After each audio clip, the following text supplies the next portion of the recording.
రే అయ్యిందా? ఏంటయ్యేది? ఏంట్రా మర్చిపోయావా?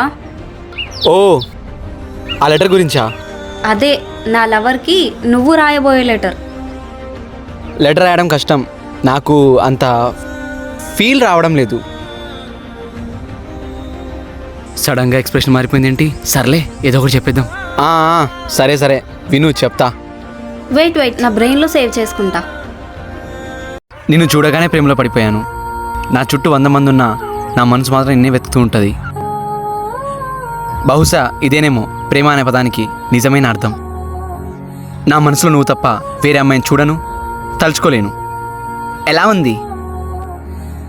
అరే ఏంట్రా ఇంత సొల్లు పెట్టావు ఇందులో?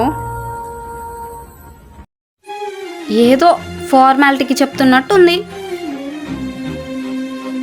లేదు నిధి, బాగానే ఉంది కదా, నీకు నచ్చలేదా?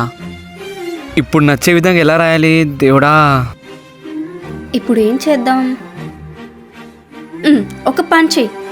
నువ్వు నాకు ప్రపోజ్ చేస్తే, ఒకవేళ నువ్వు నాకు ప్రపోజ్ చేస్తే ఎలా చేస్తావో చేసి చూపించు. ఏంటి అంటే ఇప్పుడు నేను ఇదికి నా మనసులో ఉన్న మాట డైరెక్ట్గా చెప్పాలా, తనకు నచ్చిన విధంగా? పా